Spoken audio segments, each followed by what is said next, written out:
Jacket!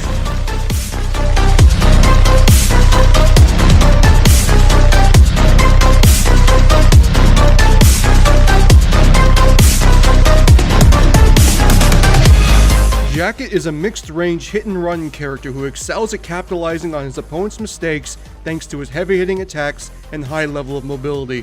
If he's not kept in line, Jacket's unique mechanics give him the potential to snowball matches and become incredibly hard to fight against one-on-one. But keep in mind that while he might be powerful, Jacket's overall survivability is very low, thanks especially to his weak recovery and lack of strong landing options. As a Jacket player, it's very important for you to pick your fights carefully and know when it's time to retreat.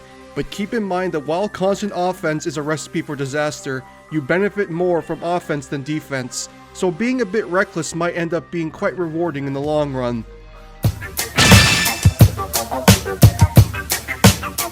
Jacket stands as a large humanoid character, his overall height being similar to that of Terry. A man of few words, Jacket will use anything he can get his hands on in order to beat down those that stand in his way.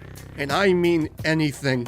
Be it firearms or your basic blunt object, all are equally as useful in Jacket's possession, and his playstyle is built to reflect this fact. In order to capture the feeling of Hotline Miami, Jacket is built to be fast and hit like a truck, but be incredibly susceptible to damage should he end up making a mistake, as Hotline Miami is a game where one hit will put you down and force you to restart unless you're using specific items. This playstyle is meant to keep the player thinking on their feet, making split-second decisions that could either be a big payoff or a massive blunder. Every decision made is a lesson, and each lesson teaches you what can and can't work against your opponent, much like learning what can and can't work when assaulting a location in Hotline Miami. On top of that, knowledge of your weaponry is important, so practicing with them ahead of time will go a long way. Of course, learning as you go is always an option, and is arguably far more fun. In terms of mobility options, Jacket has 2 jumps, lacking any additional mobility options.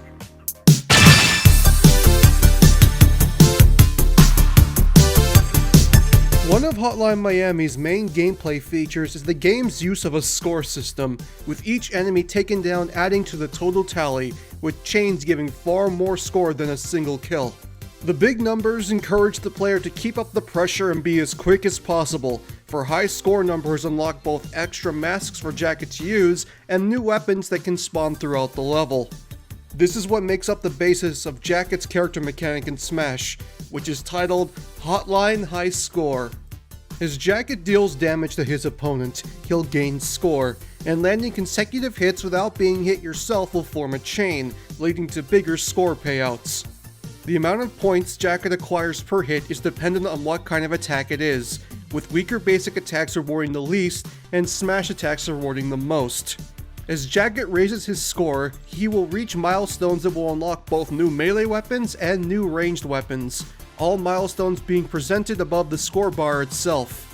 In total, Jacket must acquire a total of 15,000 points in order to unlock all the weapons available to him.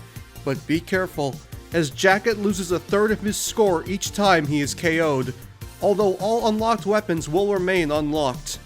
It simply just creates a bigger hurdle to the next milestone, which encourages the player to clean up their sloppiness and change their game plan. Now let's take a look at the weapons that Jacket can use against his opponents. Unique to Smash Bros., Jacket can hold both one ranged weapon and one melee weapon, as opposed to being forced to one in Hotline Miami, with his starting weapons being a hammer and a 9mm pistol. While decent starting tools, the player always has access to new weapons should they press the advantage, for after landing a total of 3 attacks, the hit opponent will drop either a melee weapon or a ranged weapon, with the type of weapon prioritizing whatever Jacket is missing, with melee always being put before range should he be missing both. All of the melee weapons have different damage and knockback attributes attached to them, and can be used as long as the player wants, but ranged weapons only have a set amount of ammo that will not refill after being emptied. Also unique to Smash is a weapon rank system, which is split into 3 different categories. Rank 1 weapons are the weapons Jacket is most likely to obtain around the beginning of the match, their damage output floating around an average level. These weapons are the hammer, which Jacket starts with, the baton, the crowbar, and the pool cue. The baton is faster than the hammer, but in turn sacrifices damage. The crowbar is the most powerful of the rank 1 items, but is also the slowest to compensate, while the pool cue provides the greatest range of the rank 1 items in exchange for mediocre damage.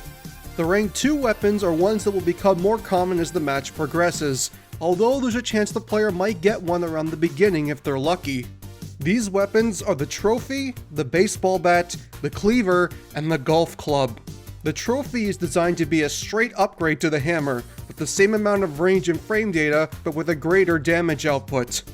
The baseball bat is a powerful weapon that is decently quick and deals heavy damage, but has a lot of extra recovery time compared to the other rank 2 weapons. The cleaver is a weapon that is incredibly fast and has very low recovery time on its attacks, but suffers from a lack of launch power. Finally, the golf club is like a heavier hitting version of the pool cue, although it sacrifices a bit of speed for being quicker to recover.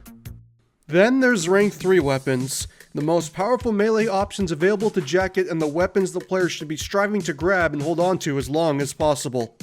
These weapons are the pipe, the sledgehammer, the katana, and the chainsaw. The pipe is an upgrade to the baseball bat, its heavy hitting attacks coming out quicker and recovering faster in exchange for not being as powerful. The sledgehammer is the hardest hitting melee weapon in Jacket's arsenal, with its smash attacks being Ganon levels of powerful, but as to be expected, it's also the slowest melee weapon in Jacket's arsenal by far. The katana is the quickest and strongest of Jacket's long-range weapons, giving Jacket the ability to space his opponents and trade with them from a distance. Finally, the chainsaw is the weapon with the highest raw damage output, for while it might not be able to deal as much in a single hit as the sledgehammer, its multi-hit attacks make it excellent for combos and holding an opponent in shield stun. Jacket is also capable of attacking without a melee weapon using his fists, and while he can pack a punch, his range is heavily restricted. Also, landing melee attacks with Jacket's fists will cause the opponent to drop a weapon faster than if he already has a melee weapon equipped.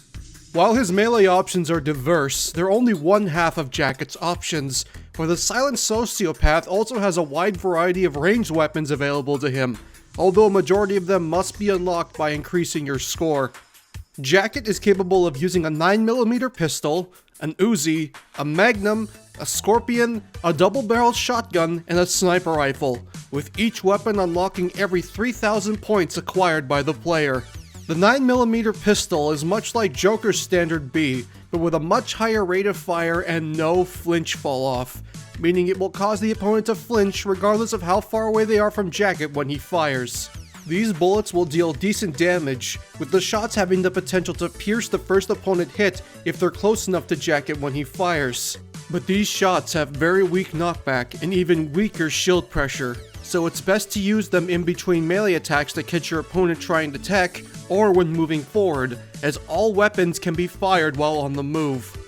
The first weapon unlocked is the Uzi, which is a submachine gun with an incredibly high rate of fire, although it is overall weaker than the 9mm. The Uzi will hold a total of 32 bullets, and will only stun the opponent if they're close. Otherwise, they'll act like Fox's lasers and simply deal minimal damage from afar. The best way to use this weapon is to dump as much as possible once the opponent has left themselves open in order to capitalize on its close range damage potential, with the spray then pushing the opponent out of melee range thanks to its windbox. The second weapon unlocked is the Magnum, which is Jacket's most powerful long-range weapon in the early parts of a match. The Magnum holds 6 shots and will fire 1 bullet at a time, each bullet covering nearly the entire screen and dealing heavy amounts of damage should it land. But unlike the 9mm, each shot has recoil, meaning this attack has a long cooldown animation. While this might be hard to use at first, players that can successfully mix this into their combos will find themselves landing KOs far earlier than expected, as well as using it to interrupt zoners launching their own projectiles. The third weapon unlocked is the Scorpion, which is designed to be the bigger, better brother of the Uzi. The Scorpion, with its 30 bullet limit, will cover far more range and deal far more damage than that of the Uzi, with the bullets not suffering from flinch fall off. However, to compensate, the Scorpion's rate of fire is slower than that of the Uzi, along with it having a much stronger windbox on the weapon's spray. The fourth weapon unlocked is the double-barrel shotgun, which is the first weapon to eclipse the Magnum's damage potential.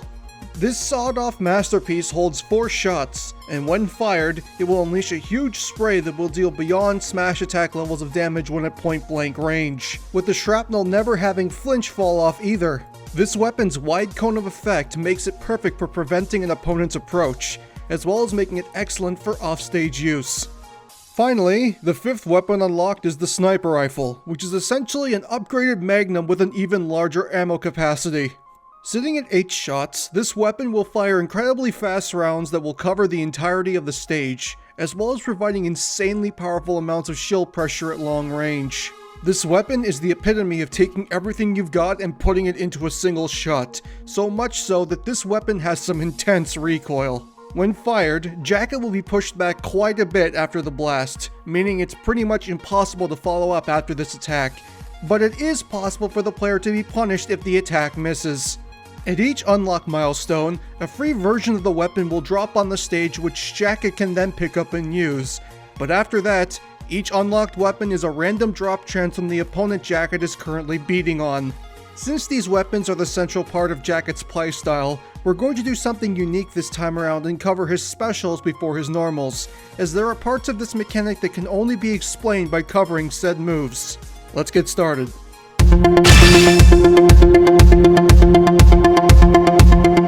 As previously explained, Jacket's specials are designed to be a natural extension to his character mechanic, with 3 of his 4 main specials being major parts of his game plan. Jacket's standard special is 3 different moves put into one, with the move you get depending on specific factors. Normally, Standard B will fire Jacket's ranged weapon, but if the weapon is empty, this attack can be used to toss his currently equipped firearm. On top of that, if Jacket is standing over a new weapon, pressing B will have him swap his currently equipped melee or ranged weapon for the one on the floor. Swapped weapons will remain on the ground for a small period of time, all before disappearing in a puff of smoke. Jacket is capable of picking said weapons back up again, even empty ranged weapons, but throwing them over and over will force them to despawn, much like Diddy Kong's banana peel or Rob's gyro.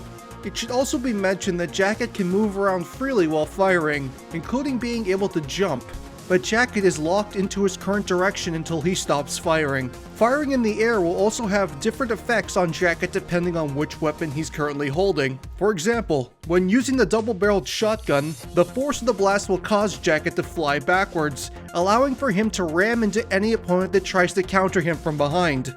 While Standard Special can be used to throw his empty ranged weapons, Jacket is also capable of tossing his melee weapon with his side special, Melee Toss. The title says it all with this one, as inputting side B will have Jacket throw out his currently equipped melee weapon with tremendous force, the damage and knockback of the weapon being varied between all of Jacket's options. In terms of throw damage, the baton is the weakest while the sledgehammer is the strongest, but it also covers the least amount of range thanks to its immense weight. This move is best used to either halt your opponent's approach or to force them to shield, which can lead to a plethora of setups and add value to the smaller weapons Jacket can use. This move has no additional uses if Jacket doesn't have a melee weapon equipped. These are things you'd expect of a character from Hotline Miami. But one thing you probably didn't think about was what Jacket's recovery special could be. Hotline Miami is a top-down game with no need for jumping, so thinking of a move that makes sense for the series wasn't easy. However, I think I might have something, although it might require you to stretch your imagination a bit. In Hotline Miami, the player is capable of looking ahead of their current location by holding the Shift key, on top of also highlighting enemies in order to have Jacket lock onto them, making it much easier to shoot them from afar. It's this system that makes up the basis of Jacket's recovery special. With this move, a target reticle will appear next to Jacket that the player can move around with their analog stick.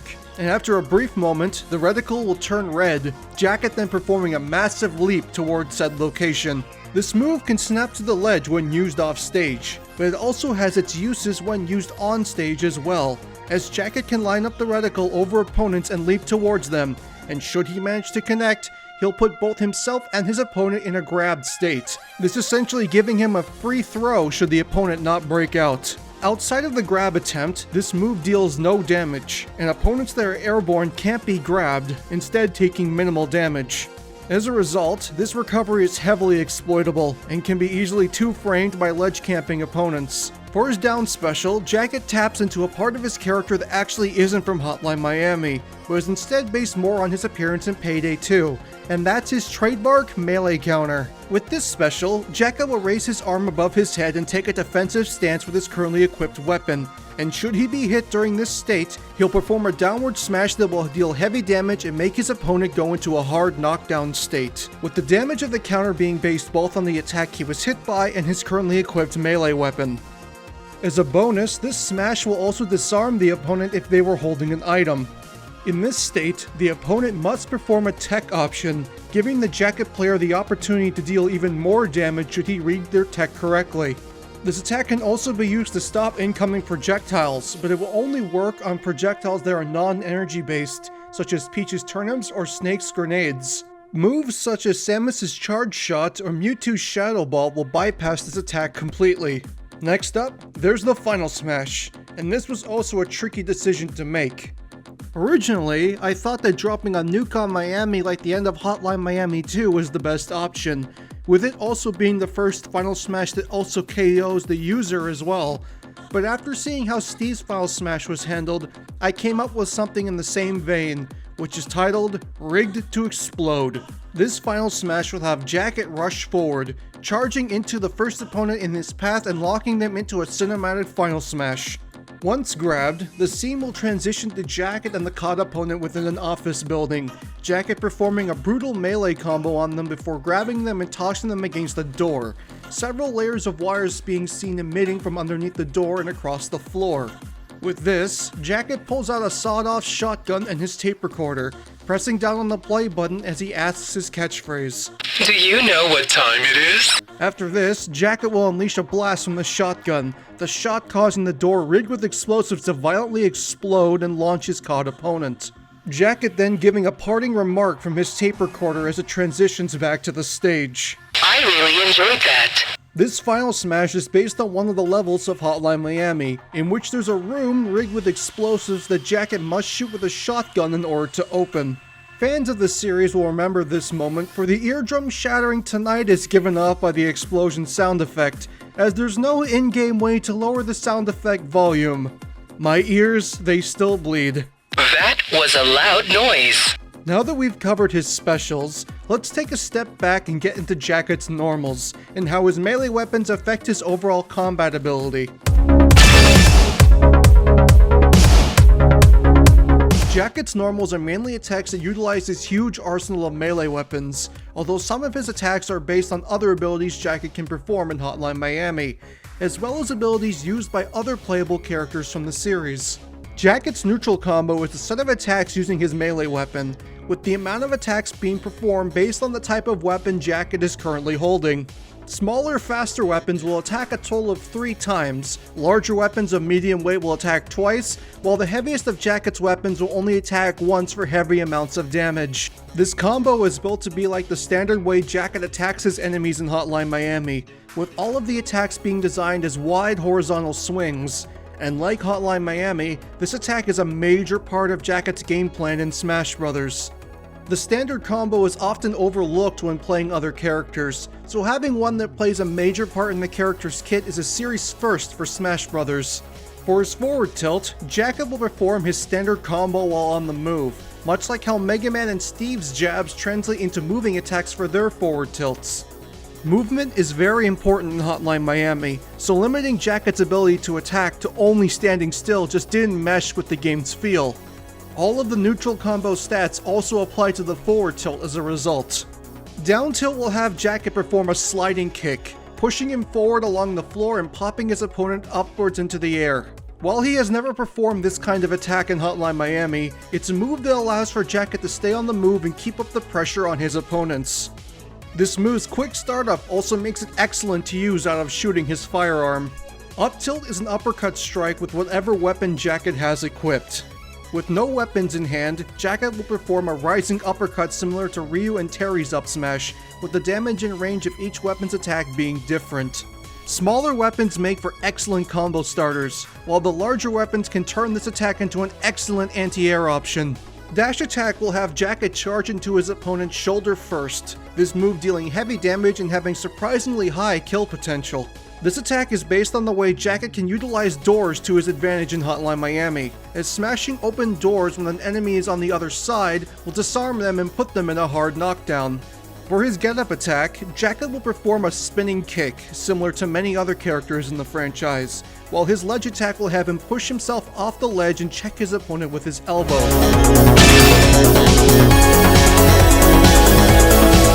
Jacket's smash attacks are designed to be all-out attacks using his currently equipped melee weapon, with the damage and knockback greatly changing between each weapon available. This smash attack can be anything from a pair of brutal hooks with his fists to chainsaw strikes that will deal rapid damage and launch opponents with tremendous amounts of force. Forward smash will cover Jacket's front, up smash will hit right above Jacket, but only certain weapons will cover both of Jacket's sides with his down smash, with larger weapons like the pull cue and katana only covering one side. Like his smash attacks, all of Jacket's aerials utilize his melee weapons, and all have different damage and knockback. All save for neutral air, which is the only one of set attacks that doesn't use Jacket's melee weapons, instead performing a pair of quick aerial kicks similar to Mii Brawler's forward air. Forward air will have Jacket attack in front of him in a vertical arc, with certain weapons such as the sledgehammer being able to meteor smash at the beginning of the attack. Other weapons, like the cleaver and the baton, are quick enough that they can be landed twice in a single jump. Back air will have Jacket turn around and perform a horizontal slash with his melee weapon, this attack being one of Jacket's prime kill tools with his more powerful weapons. Up air will have Jacket strike up over his head in a wide arc, this move being better suited for his smaller weapons thanks to its potential to juggle his opponent. As a result, the larger weapons will have a brief startup period before Jacket swings.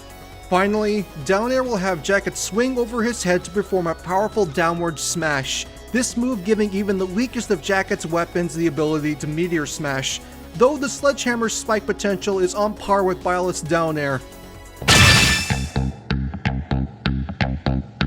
Jacket's grabs are based off of his brutal killing blows from Hotline Miami, these attacks being used when Jacket has knocked down an enemy using either his fists or a door. Forward throw will have Jacket hit his opponent in the stomach with his currently equipped weapon, causing them to fall to their knees. At this point, Jacket will reel back and bury his foot in their face to launch his opponent away. Back throw will have Jacket knee his opponent in the gut before pulling them behind him, all before reeling back and sending the opponent flying with a powerful kick. Down throw will have Jacket toss his opponent to the floor, all before getting on top of them and unleashing a strike with his melee weapon. Weaker weapons will feature more hits, while the stronger weapons will only hit once. This will put the opponent in a hard knockdown state similar to Snake's down throw. Finally, up throw will have Jacket punch his opponent to daze them, all before reeling back and unleashing an uppercut strike with his currently equipped weapon. With his most powerful weapons in hand, Jacket has some of the most powerful throws in the game.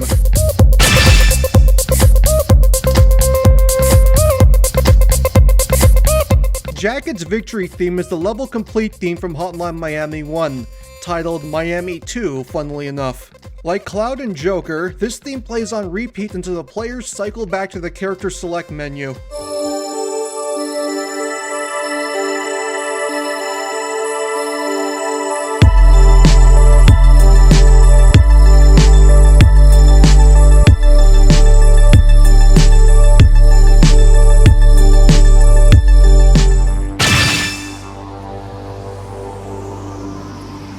Victory animation number 1 will have Jacket walk past the camera, opening up the door to his DeLorean before speeding off into the sunset. A Hotline Miami score tally will then appear on screen, grading the player on how well they performed in the match. Victory animation number 2 features Jacket standing in front of the camera, all before kneeling down and pushing the play button on his cassette player. Please, do not be a hero. This victory animation is inspired by the same piece of artwork I used for Jacket in the thumbnail.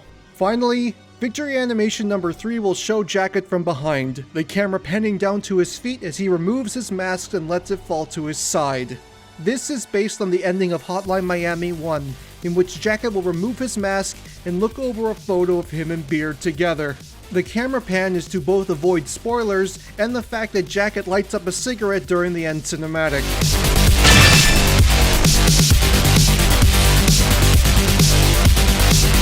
Jacket's first taunt will have him pull out his cassette player, pressing play and saying a random intimidating line to his opponent. Did you know that a weapon is any device used with intent to inflict damage or harm to living beings or structures?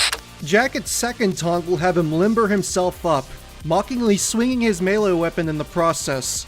This taunt will change depending on what weapon Jacket is currently holding.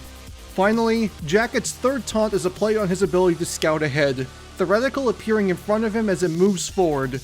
After a brief moment, it will light up red and Jacket will strike an intimidating pose. Analysis of the air indicates presence of offensive matter.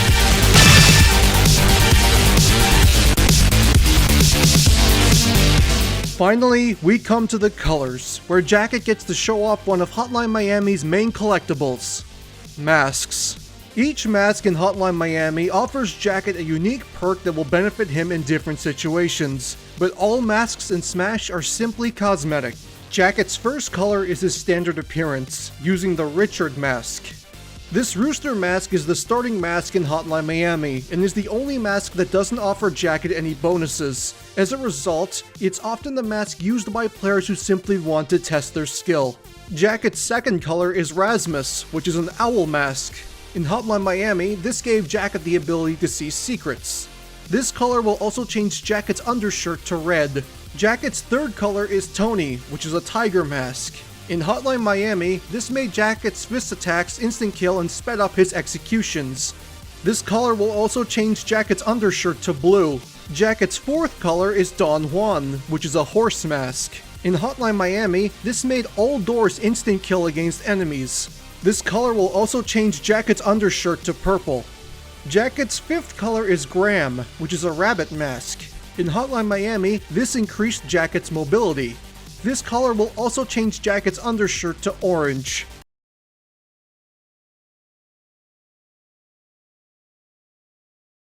Jacket's seventh color is Richter, which is a rat mask. This is the mask of another character involved in the plot of Hotline Miami, and when equipped, it would give Jacket a silenced Uzi at the start of a level. Finally, Jacket's eighth color is Biker, which is a green biker's helmet. This is based on the second playable character of Hotline Miami, who offered a unique way of playing from Jacket as he was unable to swap weapons and couldn't use firearms. This color will also change Jacket's undershirt to a deep green. Also, when Kirby absorbs Jacket, he'll gain a replica of Jacket's mask and gain access to the firearm that Jacket had equipped when he was absorbed. So for those curious, yes, Kirby does indeed get access to a gun, and the thought of Kirby with a 12 gauge is absolutely terrifying.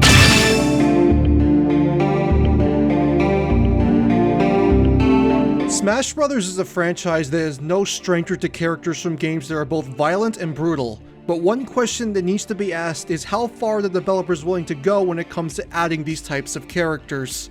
If they can effectively remove the blood and gore from the character, I'd argue that they could stretch the veil of for good boys and girls really far, but I'm not sure if Jacket falls under said category.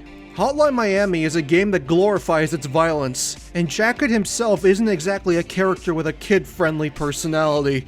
It's for this reason, and more, that I feel as if Jacket's chances of being included in Smash Bros. Are about as likely as Hotline Miami 3 being made real, and we've known for a long time that it's never going to happen.